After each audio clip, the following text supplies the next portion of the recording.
Hi! Ciao-an mga plant lovers and collectors. Welcome back sa ating channel. This is Plant Orchids. So, in this video guys, ayan, ipapakita ko sa inyo ang aking pagdidilig ng mga babies sa umaga. Ganito yung way na pagdidilig ko sa mga sakis ko o mga babies ko ng umaga. At ganito lagi ang pagdidilig ng asawa ko sa mga babies ko. Kaya, lagi silang dry guys. Yes, lagi silang dry. Kasi ganito lagi ang pagdidilig na ginagawa ng asawa ko. So, medyo maingay to kasi may sprayer to na malakas ang pressure. Kaya kapag nagdilig ako nito, wag mong itutok sa halaman mismo kasi pwedeng malagas yung dahon ng halaman. So, stay back. Stay back. Ayan, umpisa na tayo guys ha. Maingay to guys ha. Ayan. So, ganito siya guys. Ayan. Hindi ko to tinututok guys. Medyo may space. Ayan. Every morning, ganito yung ginagawa ko. Ayan.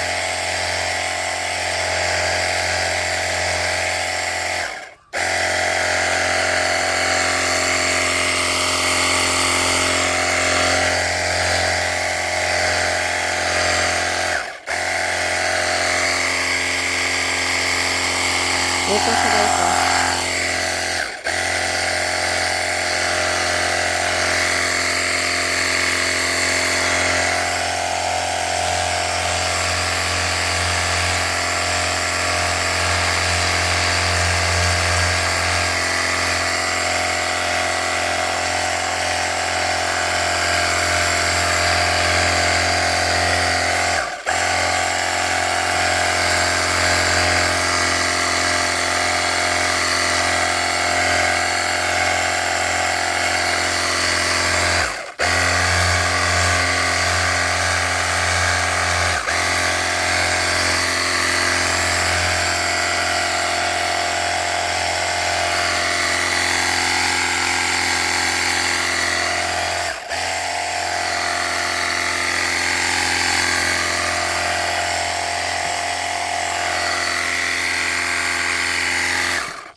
So, ayan guys.